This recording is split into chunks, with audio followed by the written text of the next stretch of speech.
cities. Cities act as the node of economic growth and provide services not only to urban areas but also to the people of rural and inter. तो कहता है जो cities हैं वो rural और urban areas दोनों के लिए बेटरमेंट में हेल्प कर रही हैं और वो एक दूसरे से इंटरलिंक्ड हैं।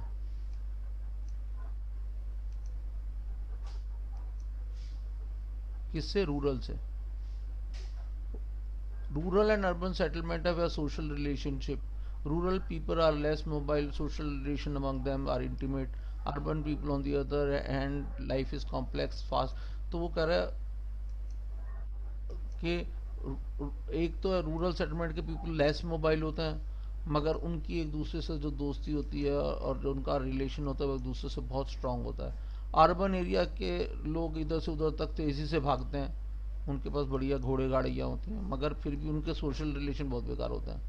यही नहीं पता लगता कि पड़ोसी के घर में क्या हो गया। ये बड़ी अजीब सी बात है, मगर बाद में पता लगता है हो पड़ोसी के घर में ऐसा हो गया, है ना। There are various factors responsible for settlement. ये सारे टाइप ऑफ सेटलमेंट हो गया। अब आप यहाँ तक देख लीजिए, वो कह रहा है, इसको मैं हाईलाइट कर देता हूँ। There are various factors responsible for different types of rural settlement in India. अब इस पे क्वेश्चन आ सकता है, what are the various factors that influence rural settlement in India. तो वो कह रहा है एक तो है जी फिजिकल फीचर, मतलब वो जगह देखने में कैसी है वो एक असर करेगी। दूसरा उसका ऑल्टीट्यूड कितनी ऊंची है, क्या क्लाइमेट है वहाँ का, कैसा टेम्परेचर है। कल्चर एंड एथनिक फैक्टर, मतलब उसका जो कल्चर है वो कैसा है वहाँ का, समझ में। कल्चर का मतलब है कि वहाँ पर कौन लोग रह रहे हैं, that is a part of culture, ठीक है। फिर सोशल सिक्योरिटी, क्या वहाँ पर सोशल सिक्योरिटी है, ठीक है। तो वो भी बहुत इंपॉर्टेंट फैक्टर है कि क्या वहाँ पर सोशल सिक्योरिटी अवेलेबल है। सोशल सिक्योरिटी बहुत ज़रूरी है भाई, चोरों से बचने के लिए, थीव से बचने के लिए। कल्चरल एंड एथनिक फैक्टर, जो कल्चर है, आपने सुना होगा एक जगह है वहाँ के जो लोग हैं वो एक ऐसे रिलीजन को मानते हैं कि बिल्डिंग का कोने वो बिल्कुल नोकीले नहीं बनाते।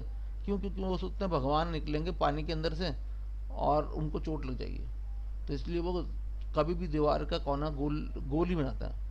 बिल्डिंग में कोई चकोर कोना नहीं होता। हमारी यहाँ से बिल्डिंग चकोर होती है, बाहर की तरफ से उनकी गोल होती है, कहीं भगवान को ना लग जाए। थिंकिंग है लोगों की। वो कहना, the rural settlement in India can be broadly into 4 categories. तो what are the various categories हो गया। क्लस्टर्ड सेटलमेंट को अगर हम देखें तो यहाँ पर क्या होता है कि लोग बहुत पास पास रहते हैं, क्लोजली बिल्डअप एरिया होता है।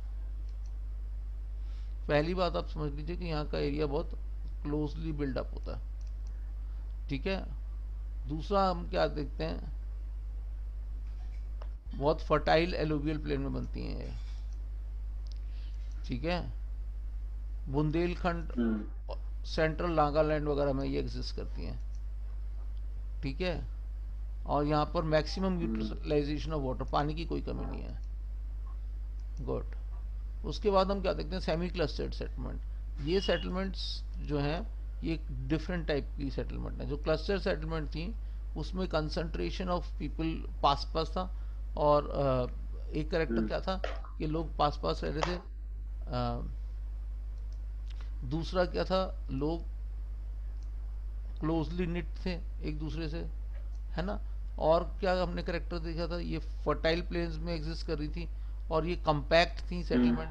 कंपैक्ट मतलब पास पास बनी हुई थी, और ये उनके एरियाज हुए। उसके बाद हम क्या देखते हैं,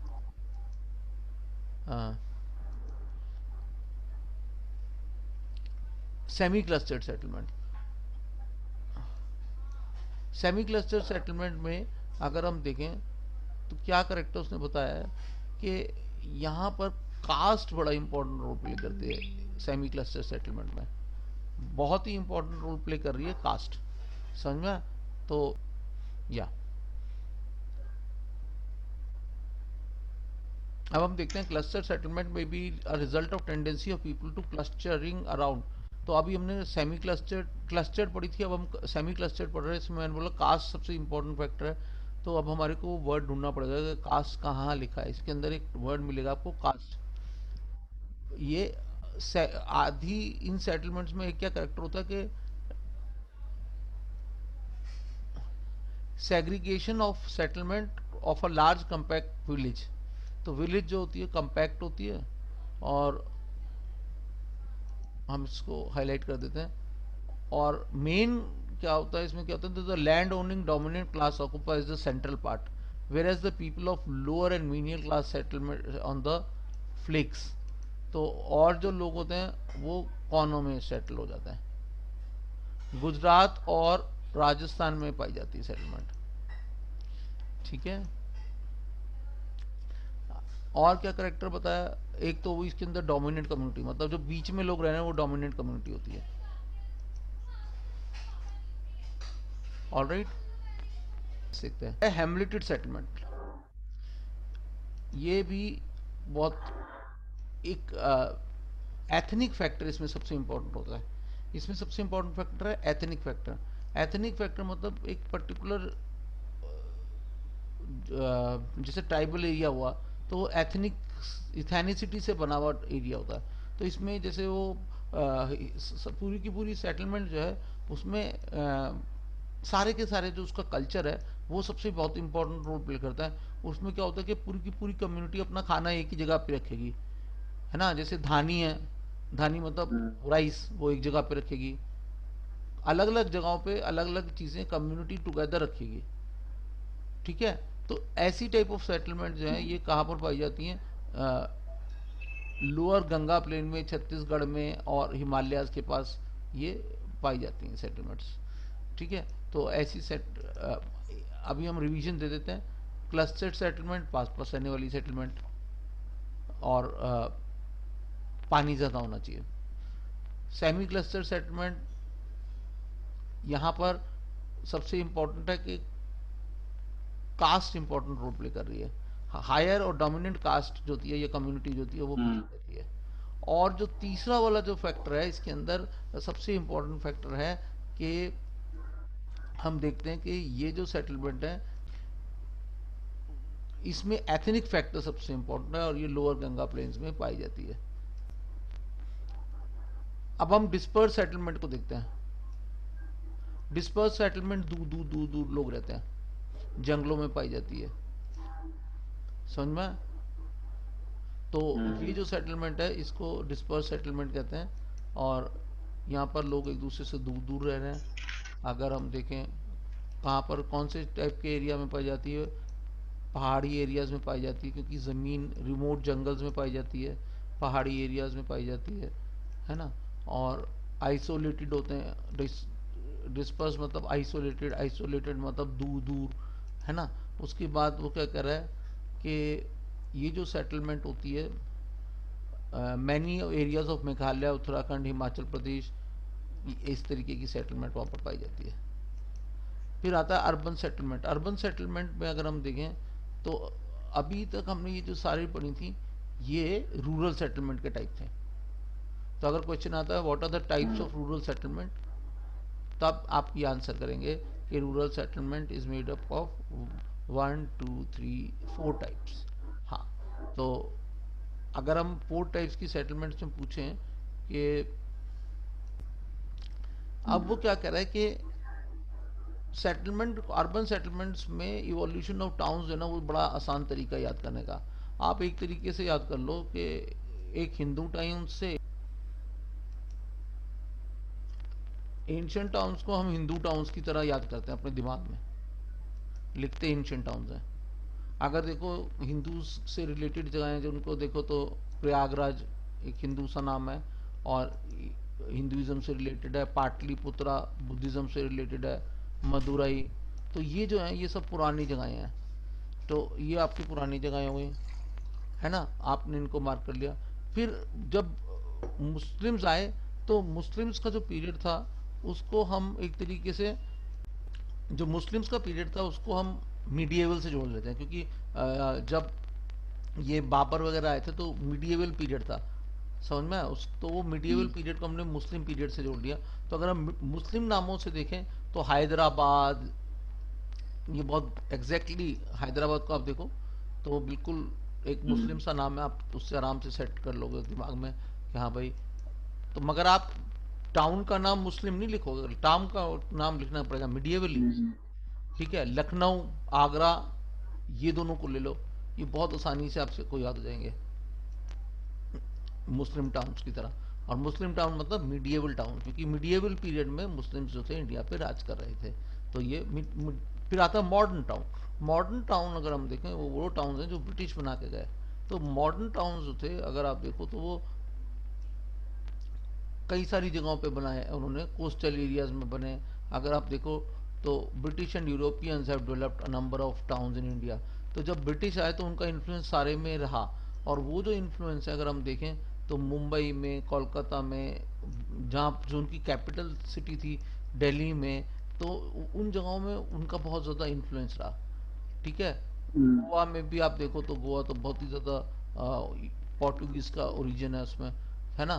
तो वो मॉडर्न टाउन्स के सही हो गया, और उसके बाद आज भी वर्ल्ड वैसे ही चल रहा है ना। तो हमारे पास अगर क्वेश्चन आए कि भाई what are the three types of towns, तो हम कहेंगे एक टाउन्स कौन से होंगे।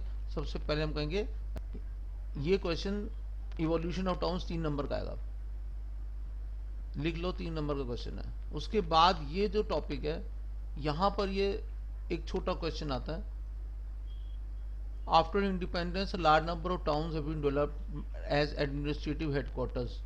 ये लाइन को लिख देंगे और कहेंगे डिस्कस। तो इसमें आप देखो एडमिनिस्ट्रेटिव टाउन कौन से होते हैं, जो स्टेट कैपिटल होती है उसको एडमिनिस्ट्रेटिव टाउन कहा जाता है। तो अगर आप देखो चंडीगढ़ जो है थे कैपिटल है पंजाब और हरियाणा की, है ना, तो वो एडमिनिस्ट्रेटिव टाउन के हिसाब से दिखेगी। On the same way some towns also develop as settlement towns around the capital cities, such town like this. तो ये जो है कुछ ओल्ड टाउन्स हैं उन्होंने भी अपना करेक्टर चेंज कर लिया है। तो यहाँ पर आप एक और कॉन्सेप्ट आएगा कि some old towns have developed as satellite towns around metropolitan cities. तो शुरू में जब गुड़गांव बना तो वो क्या था, एक सैटेलाइट टाउन था, गांव से लोग वहां पर आ जाते थे। अब वो अर्बनाइज हो गया। तो गुरुग्राम, रोहतक, गाजियाबाद, ये सब इस तरीके से डेवलप किया। अर्बनाइजेशन इन इंडिया को अगर हम देखें तो हम देखते हैं कि इंडिया में अर्बनाइजेशन बहुत बढ़ गई है। यहाँ पर कोई ये क्वेश्चन नहीं आएगा जी 11 फोल्ड कितनी, नहीं। क्वेश्चन इधर आएगा कि ये जो है ना पाई डायग्राम, ये बहुत इंपॉर्टेंट है। इस पे क्वेश्चन आ जाता है। एक बार ये पाई डायग्राम दे देते हैं और इस पाई डायग्राम से वो परसेंटेज ऑफ टाउन्स के बारे में पूछ लेते हैं। ये बता रहा है कि अगर हम सिर्फ इस पाई डाउन डायग्राम पे कंसंट्रेट करें तो हमें दिखता है कि 1 2 3 4 5 6 टाइप ऑफ टाउन्स हैं। और ये जो टाउन्स है ना वो कह रहा है the urban centers have that have more than 1 lakh of population are called as class 1 town। तो सबसे पहले आए क्लास 1 टाउन्स। फिर कह रहा है cities accommodating population between 1 to 5 lakh are called as metropolitan cities. तो मेट्रोपॉलिटन सिटीज में 5 लाख से ज़्यादा पॉपुलेशन होती है। ये हमारे को कॉन्सेप्ट क्लियर हुआ। अर्बन सेंटर 1 लाख से ज़्यादा, और क्लास 1, ये क्लास 1 टाउन्स हैं ये सारे। फिर हम आगे देखते हैं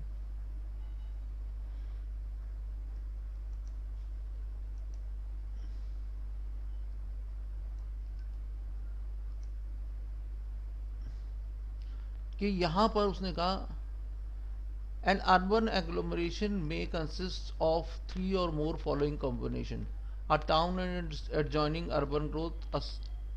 हाँ, अब ये जो है ना अर्बन टाउन्स किस किस तरीके से हो सकते हैं, ये 3 करेक्टर उसने बताया। 3 तरीके के अर्बन टाउन उसने समझाने की कोशिश करी है।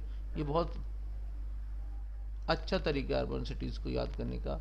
अर्बन एग्लोमरेशन में consist of one of the following 3 combination. तो इसको हम हाईलाइट कर देते हैं। Adjoining growths, 2 or more continuous towns with their growth, या तो एक टाउन और उसकी ग्रोथ, 2 टाउन्स और उनकी आउटग्रोथ, और तीसरा एक सिटी जिसके पास आसपास का सारा एरिया उसके अंडर हो। हाँ, very good, all right. Now we will start with the functional classification town. Functional classification का मतलब है जो वो फंक्शन कर रहे हैं टाउन्स। तो हर एक town on the basis of a dominant function towns को अलग अलग तरीके से क्लासीफाई किया जा सकता है, ठीक है। और अगर हम देखें, एक है एडमिनिस्ट्रेटिव टाउन जो एडमिनिस्ट्रेशन के लिए बहुत फेमस है, एक है इंडस्ट्रियल टाउन जो इंडस्ट्रियल ग्रोथ के लिए बहुत फेमस है, एक है ट्रांसपोर्ट टाउन जो ट्रांसपोर्टेशन के लिए बहुत फेमस है, एक है कमर्शियल टाउन जो कमर्शियल एक्टिविटीज़ के लिए बहुत फेमस है, एक है माइनिंग टाउन जहाँ पर माइनिंग होती है, ठीक है ना। तो टाउन को अब याद करने का तरीका इतना आसान है कि मज़े ही आ जाएंगे आपको सुनते ही। ये देखो, ये आपका होगा गैरिसन टाउन। फिर उसके बाद ये टाउन उसने बताया, फिर एजुकेशनल टाउन जो एजुकेशन के लिए, जैसे पुणे आपको पता होगा वो एक एजुकेशनल टाउन है। फिर रिलीजन के बेस पे town, religious towns. Tourist town जो टूरिज्म के लिए बहुत फेमस है ना। तो इस तरीके से आपके ये सारे टाउन्स हो गए। अब इसके लिए एक वर्ड है, अब मुझे ऑप्शन देना दो एक मिनट। टेक्स्ट, ये देखो यहाँ लिखता हूँ सी ए सर इसका लिख रहे हो टी गलत वर्ड में। M I ji. कैट दिख रहा है, कैट। हाँ। फिर एम आई जी कैट। सी से बस ये वर्ड लिख लो, कैटमेग। कैट एम आई जी। अच्छा। अब इसको मैं रिमूव कर देता हूँ। अब कैट एम आई जी आपने लिख लिया। अब इससे देखो, सी से